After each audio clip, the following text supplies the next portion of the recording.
All right, ready to dive into a pattern that sounds a little intimidating. It's called the high tide flag, Yeah. but don't let that scare you.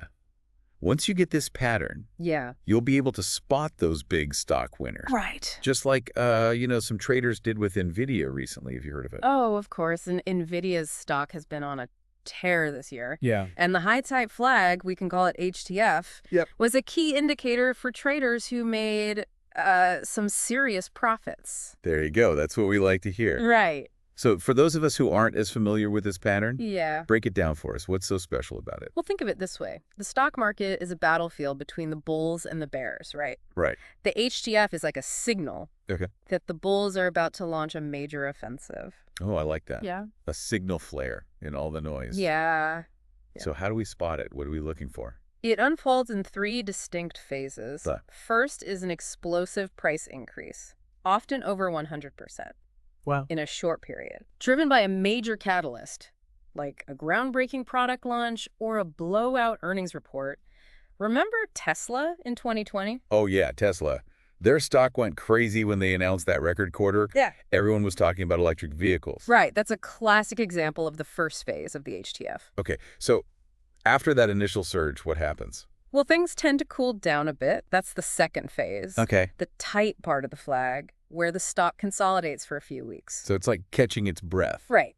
but not a sign of weakness, right? Right. More like a strategic pause. Think about it. Right. Some early investors who got in at the surge Yeah. might take profits. That creates selling pressure. But Yeah. at the same time, other more patient investors are seeing this consolidation as a buying opportunity. So it's a tug of war Exactly. between like the cash out people Yeah. and the get in people. Exactly. Okay. And that's where the tight part comes in. Oh. The price doesn't plummet. Okay. It holds steady in a narrow range.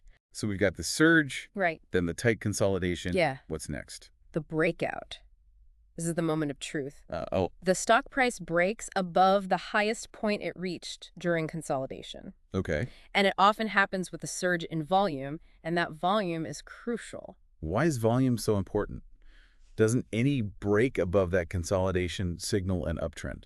Well, it's not just about the price breaking out, it's the conviction behind it. Okay. High volume during the breakout tells us that big players, like institutions, are involved. Oh, so it's like, It's like a stamp of approval from the smart money. got it. A low volume breakout could be a false signal. Okay, so it's not just any breakout. It's got to be a breakout with some muscle. Exactly. Yeah. It's the difference between a spark and a wildfire. Ooh. A spark might fizzle out, but a wildfire, it spreads. Okay. That's what we are looking for with the HTF. Mhm. A surge of buying pressure that signals a potential major uptrend. All right, so we got the 3 phases: powerful surge, Yeah. tight consolidation, Yeah. and then a high volume breakout. That's it. So far, so good. But I'm guessing there's got to be more to it. Absolutely. The HTF isn't just about the technical aspects. Okay. It's also about the psychology of the market. Ooh, I like that. Yeah. Tell me more. The way buyers and sellers interact, the emotions, it all plays a crucial role in why this pattern works. What's happening in the minds of traders when the HTF starts to form? Well, that initial surge often catches people's attention. Right. It sparks FOMO, the fear of missing out. Yeah. Then during the consolidation, you Right. have this mix of early profit takers and patient buyers, Okay. creating that tight price range. And then... The breakout. Exactly. Confirming that the bulls are in control Yeah, and potentially triggering even more FOMO as prices climb again. precisely. It's a cycle of psychology and price action. This is really insightful. Thanks. So we've got the technical setup, the psychology, and some real-world examples like Tesla. But let's be realistic here.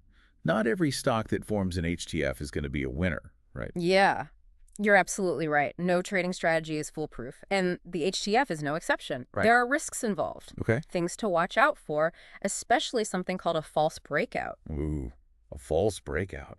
That sounds ominous. It is. What exactly is that, and how can we avoid it? Well, false breakout is like a mirage in the desert. Yeah. It looks like the real deal, Right. but it's just an illusion. Yeah. The price breaks out above that range, maybe even with a decent volume, but then Yeah. it quickly reverses and falls back down. So it's a bull trap, Exactly. luring traders in and then Yep. slamming the door shut. Exactly. And they can be frustrating with this HTF pattern Yeah. because you've already seen that price surge. Right. You've seen the tight consolidation. Yeah. So you really think this breakout is the start of something big. Right. Right. Yeah.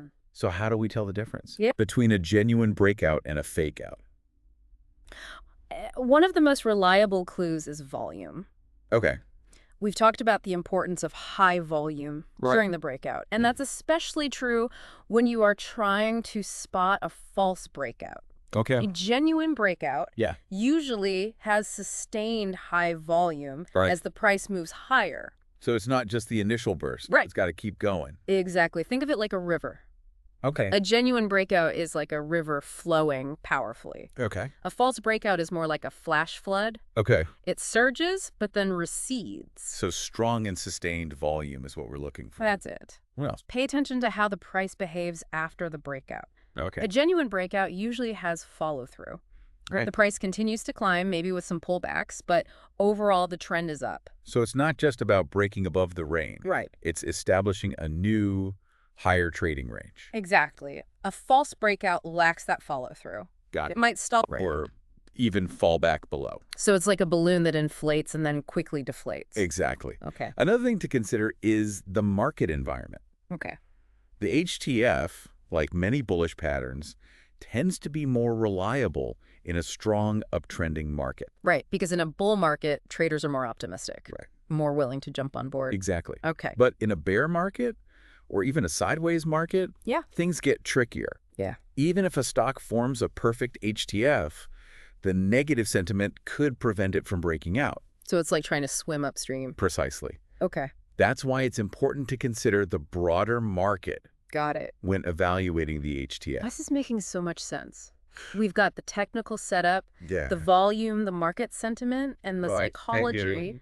It's like a puzzle, but the pieces are coming together. Exactly. Trading is a multifaceted endeavor. Right. It's not just about identifying patterns. Okay. It's about understanding what drives the market. The technicals, the fundamentals, and the psychology. Speaking of psychology, you mentioned FOMO, Yeah. but can emotions also work against us? Absolutely. Emotions are a double-edged sword. Oh, yeah. They can amplify gains, Right. but also magnify losses. I've been there, We all have. getting caught up in the excitement and then Yep. regretting it later. That's why it's so crucial to have a trading plan, Yeah. especially when emotions are running high. Yeah. One of the most effective ways to manage emotions is to use stop-loss orders. Right. Stop-loss orders. Yeah. Remind me, how do they work? A stop-loss order is an instruction to sell your shares if the price drops below a certain level Okay. that you determine. So if the breakout fails Right. and the price starts to fall, Yeah, the stop-loss gets triggered, exactly. emitting my losses. Yes. It helps you avoid those emotional decisions. Got it. Instead of panicking, you've already set your exit point. So it's like having an emergency brake on a runaway train. Okay, but where should we set our stop-loss when trading the HTF?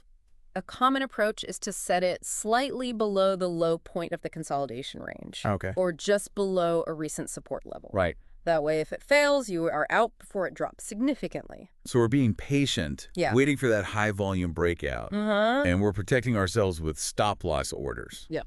What else should we keep in mind? Another important aspect of risk management is position sizing. Right. Position sizing. This means deciding what percentage of your capital you're willing to risk on a single trade. Right, because no trading strategy is foolproof. That's right. We got to be prepared to lose. Exactly. Position sizing is a crucial part of that. Okay. Instead of going all in, consider allocating only a portion of your capital to each HTF setup. So it's like diversifying. Precisely. It's a fundamental principle. Okay. It applies to all strategies, not just the HTF. Right. So we've got position sizing, Yes. stop-loss orders, Yep. market sentiment, Uh-huh. false breakouts, Yeah. and not letting emotions get the best of us. Right. It's a lot, but it sounds essential for success. It is. The HTF can be incredibly powerful, Okay. but like any powerful tool, it needs to be used with skill Right. and precision. This has been an incredible journey so far. Thanks. We've gone from the basics to the psychology Yeah. to the risks, and now to risk management techniques. It gets even more interesting. Oh. There are advanced techniques that Yeah. traders use to fine-tune their HTF strategy. Oh, advanced techniques. Now you've got me intrigued. Well, let's take a look at some in part 3 of our deep dive. Advanced techniques. Okay, I'm ready. What's the secret sauce? You know, the stuff that separates the pros from the amateurs. Well, one of the key strategies is combining the HTF pattern with other technical indicators. Okay. It's like adding extra layers of confirmation to your analysis. Gotcha. If you're trying to predict the weather, you wouldn't just look at the clouds. You'd also check the temperature, wind speed, maybe even a few weather apps. Multiple data points. Exactly. So instead of just the HTF, we can look for other signals that reinforce the likelihood of a successful breakout. Okay. One classic indicator is the moving average. Ah, yeah, the moving average. Right. I've heard of it. I'm not always sure how to use it, though. Think of it as a trend filter. Okay. It smooths out the price fluctuations, Right. shows you the general direction of the stock price Okay. over a specific period. Got it. You can use a simple moving average, like a 20-day or 50-day, Okay. to gauge the overall trend. If the stock is trading above its moving average, Yeah. it suggests an upward trend, which aligns with the HTF pattern. So if we see an HTF forming and it's trending up Right. and the price is above its moving average, Yeah, that's good, right? exactly. It's like getting two green lights. Precisely. It adds an extra layer of confirmation. Okay. Now, another useful indicator is the RSI. Yeah, the RSI Yeah. measures momentum, right? Yeah, like how fast the price is moving. Exactly. It fluctuates between 0 and 100. Right. Above 70, generally overbought. Below 30, oversold. Right. So how do we use that with the HTF pattern? Well, one approach is to look for an HTF setup where the RSI is not yet overbought. Okay. This suggests there's still room to run higher after the breakout. So it's like a sprinter who hasn't hit their top speed yet. Exactly. And conversely, if the stock is already overbought, Yeah. it might be a signal to cautious.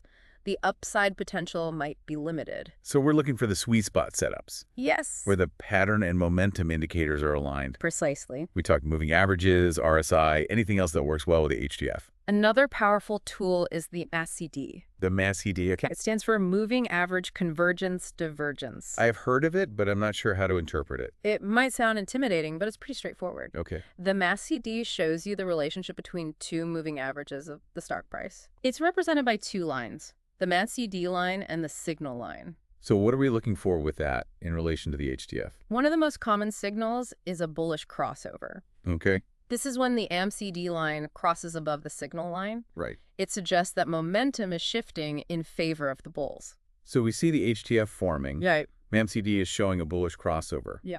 Another thumbs up. exactly. Okay. And on the flip side, Yeah. if the MACD is showing a bearish crossover, Okay. it might be a warning sign to be cautious. So it's all about understanding what the indicators are telling us. Exactly. It's not just following them blindly. Right. It's about making informed decisions. So it's like being a detective, gathering clues, and then Precisely. making a judgment call. And another part of that is identifying those high probability HTF setups. Okay. Because not all HTF patterns are created equal. Right, right. Even with the best indicators, there's always a chance of a false breakout or a market shift. So how do we pinpoint those setups that have the highest probability of success? Lay it on me. What's the secret? One key factor is the strength of that initial price surge. Okay. The more explosive that initial move, Yeah. the more conviction it suggests. Okay. So the steeper the climb, Okay. the better. Makes sense. Another crucial element is the tightness of the consolidation. Yes. The tight part of the flag. Why is that so important? A tight consolidation, where the price is holding steady, Right. suggests strong underlying support. Okay. Buyers are ready to jump in if the price dips. So it's like a coiled spring. Exactly. The tighter the coil, Right. the bigger the release. Precisely. A wide, volatile consolidation might indicate more uncertainty. It might. Okay, so tightness equals confidence. Yes. What else? Volume, especially during consolidation. Okay. If it starts to dry up, Yeah. it could be a warning sign. So even though the price is holding steady, Yeah. we want to see volume. Exactly. Consistent volume is a sign of healthy price action. Okay. It tells us the stock is poised for a move. Got it. The breakout will be fueled by buying pressure. This is fantastic. Good. Focusing on those key characteristics. Yeah. The powerful surge, Right. the teak consolidation, and the volume, Uh-huh. we can really improve our chances. Absolutely. And remember, no matter how good a setup looks, Yeah, it's important to have a risk management plan. right. Got to be prepared for those losses. Exactly. And one of the most effective ways is position sizing. Right. Position sizing. Instead of going all in, Yeah. allocate a portion of your capital to each setup. So even if it goes against me, Right. I'm not wiping out my account. Exactly. You're protecting your capital. Got it. Staying in the game Right. to learn and grow. And another technique Yeah. is scaling into positions, right? What is that? Instead of buying your whole position at the breakout, Yeah. you buy a portion at the breakout Okay. and then add to it if it moves in your favor. So it's like dipping your toes in the water first. Exactly. You test the waters, Gotcha. see if the breakout has legs. Okay. If it climbs, you can add to your position. Okay. But if it stalls or reverses, Yeah. you've only risked a portion. That takes a lot of pressure off. It It allows you to ride that wave without going all in at the start. Exactly. And you can average in at a better price Oh, wow. if it pulls back. This is so valuable. I've got a whole new understanding of the HTF, Sort from of. the basics to the advanced stuff. Yeah. It's great. Well, remember, trading is a journey. Right. There's always more to learn, and the market is always changing. True. But with a good understanding of patterns like the HTF Yeah. and a disciplined approach to risk management, Uh-huh. you can increase your odds of success. Okay. This has been amazing. Thank you so much. I feel equipped now to start spotting those high-flying flags. Now, knowing this pattern, what companies are you watching that might be setting up an HTF? I'll be keeping my eyes peeled. Thanks again for joining us on The Deep Dive.